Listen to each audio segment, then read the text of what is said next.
Halo guys, beginilah kehidupan di Jepang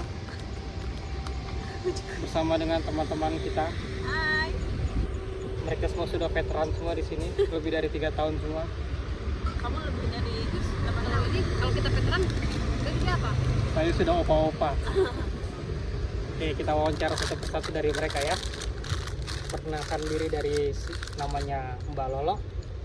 Hai, nama aku Lolo. Saya asal dari Karawang, Jawa Barat. Terus apa lagi? Pekerjaannya apa? Kerjaannya aku di bidang pengelasan, cuman nggak ngelas sih. Jadi lebih ke sekarang itu sebelumnya itu pengelasan, cuma sekarang lebih ke bidang KEMSA gitu ya, alias kayak quality control kayak gitu di bidang Asiba. Jadi pengecekan part-part Asiba kayak gitu. Asiba itu buat Tiger kalau ini saya dudukan untuk bangunan. Buat barang-barang konstruksi. Apa dia?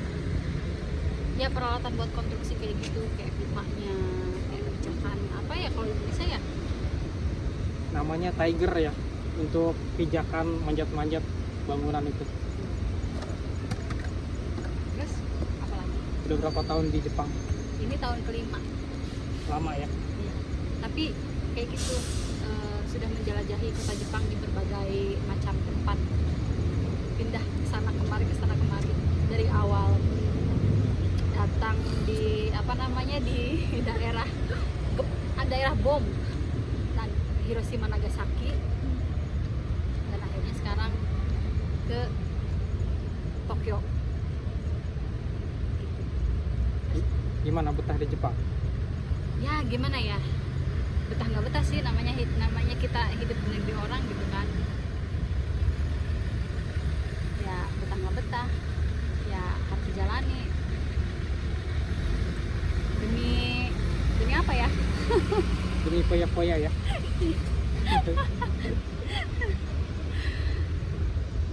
demi duit. Demi segegap berlian ya? Iya. Sebongkah berlian. Demi sebongkah berlian kita harus kuat mental, jiwa dan raga gitu. Oke, sekarang ke sebelahnya Mbak Puspa. Ini dia di tante-tante nih. Tante Gira nggak? Tante Gira nggak? Halo, selamat siang. My name is Puspa. My live in Tokyo. Nice to meet you. Mananya apa, Bang? Tokyonya tinggal di mana Mbak? 18 menit dari Tokyo dong. Jadi kalian bisa main di Bunkyoku Pacika. Pekerjaannya bidang apa? Pekerjaannya ngurus kakek-kakek nenek-nenek dari pagi sampai siang sampai sore, itu pelayanan harian. Jadi pergi pagi pulang malam. Kayak jadi lagu ya. Udah berapa tahun di Jepang? Dari 2018 sampai 2023, berapa tahun tuh Bang? 5 tahun ya Bang, kira-kira Bang? Sama kita baru. Oh ya, asal tahu aja ya, di Jepang itu pekerjaan perawat yang gajinya paling tinggi. Ini mbak-mbak yang paling hedon lah. Enggak. Sebenarnya mungkin yang terkenalnya adalah gaji perawat ya. Padahal kalau pada kenyataannya yang paling besar itu di pabrik, karena itu banyak jangkauannya. Perawat juga ada ketika ada sip-sipan malamnya. Tapi kalau pelayanan harian seperti aku pagi pergi pulang malam, itu standar UMR Tokyo aja. Gitu. Standar Tokyo tinggi dong berarti ya? Ya per jam 1000 berapa ya sekarang? 1140 ya per jam sekarang standar itu.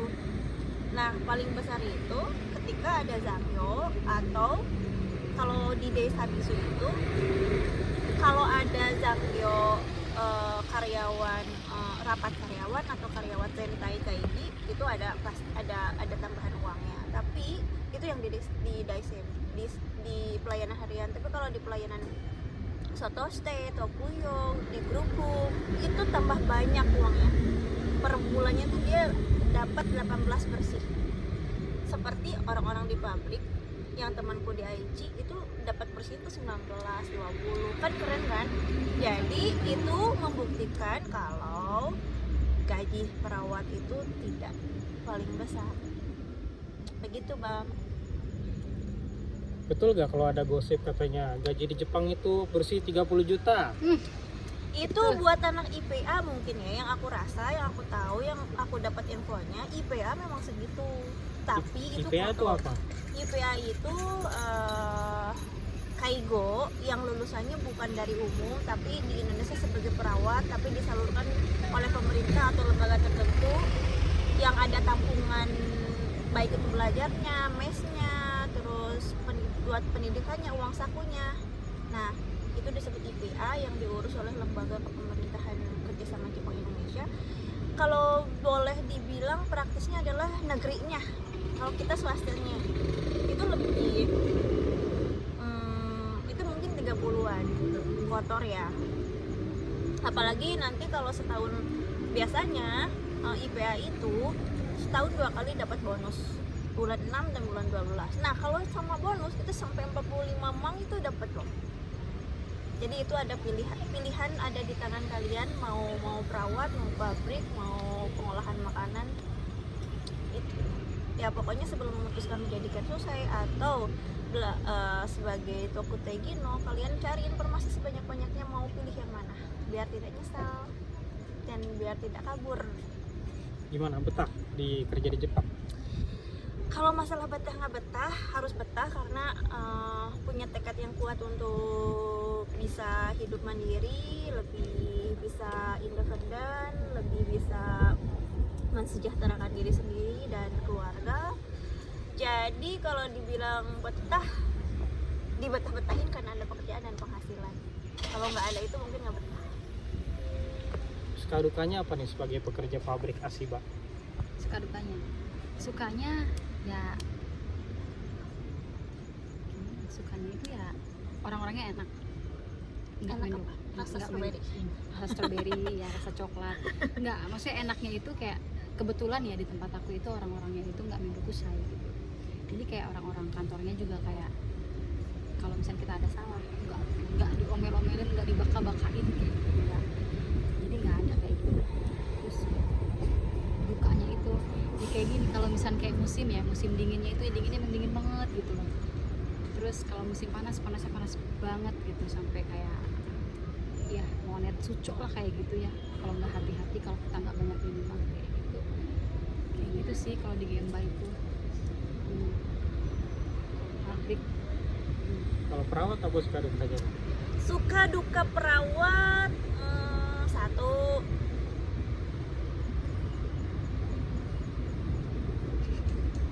bergerak di kotor-kotoran, ya kan?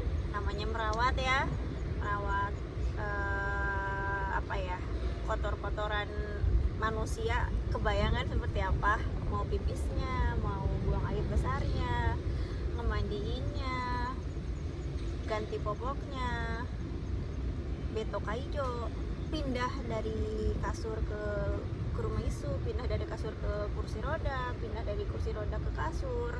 Itu tuh kita menanganinya tidak seperti orang sehat, karena ada yang netak kiri adalah yang dia hidup tapi terbaring gitu, tapi nggak bisa ngapa-ngapain, disuapin, dilayani, semuanya kita yang ngelakuin.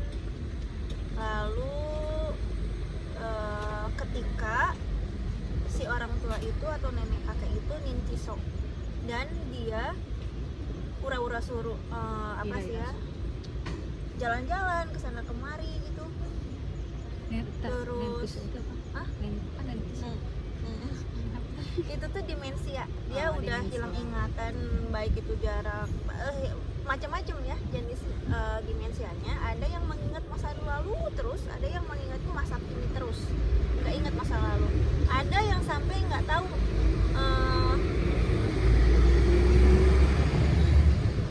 makan seperti apa, sampai nggak tahu diri itu siapa, aja dijilat misalnya, atau upil dijilat. Itu yang ya repot ya, taiheng ya. Berarti itu pikunnya tuh udah level tinggi ya? Ya ada bermacam-macam jenis pikun.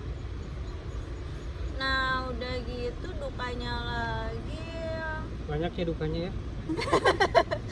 Ya mungkin kalau udah pingin tidak melepaskan luka dan duka, ya segera mengakhiri kehidupan di dunia ya, langsung ke surga gitu.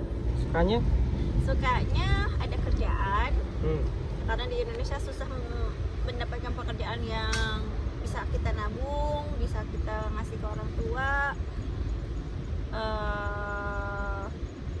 Ya sukanya ada pekerjaan dan ada penghasilan. Pasti sukanya bisa foya-foya. Lihat tuh HP-nya ada 2, iPhone-nya 2 loh. Terus Ngeri kan, ngeri. ngeri kan? Pasti tasnya bermerek nih. Jam tangannya bermerek. Ngeri kan? Ya Itu Allah, salah satu sedih. kelebihan kerja di Jepang.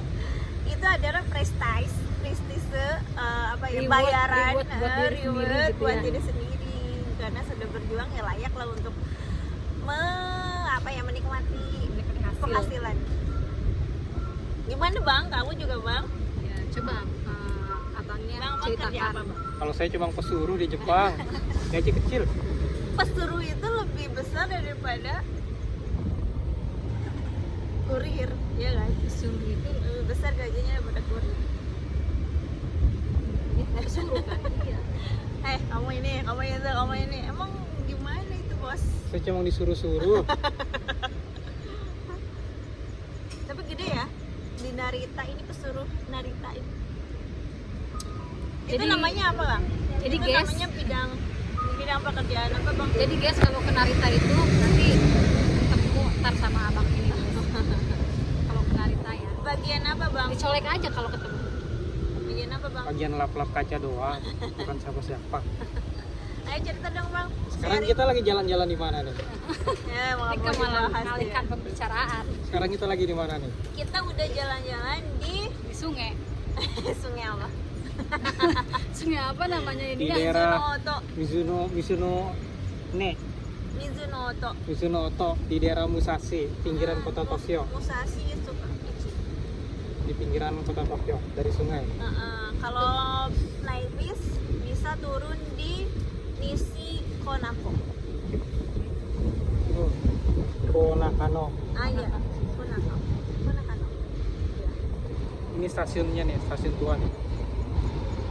Tapi itu dong apa di spill tempatnya kayak gimana? Oke, Di ntar akhir video. gambarnya kita kasih tahu ya. Oh, Sebenarnya sih kalau soal sungai di Indonesia juga nggak kalah sih, biasa aja. Cuman baru begini di Jepang gitu kan.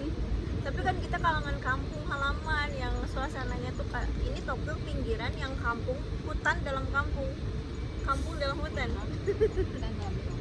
Iya, jadi namanya Tokyo tapi ternyata ada ya yang sungai seperti itu, ada ya hutan seperti itu. Jadi- Padahal aku pikir Tokyo itu ya metropolitan, Iya, Kyoto, ibu kota yang jauh dari kampung atau dari hutan dan ada sungai-sungai gitu. Dan intinya Tokyo itu nggak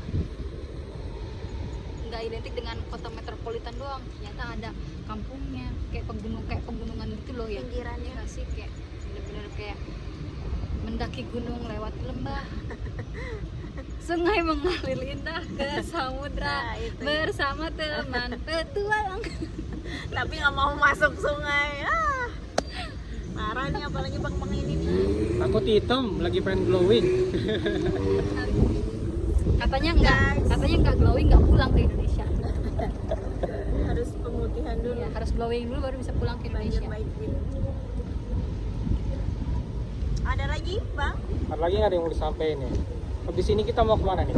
Kita mau ke Mangomoro makan nasi. Kita mau cari makan restoran Indonesia di mana? Mangomoro, Shinjuku. Sangchome. Juku. Kita hari ini pokoknya full berpetualang. Sampai sore. Bye malam. See you One day. again, guys. See you, sampai ketemu di restoran Shinjuku. Dadah.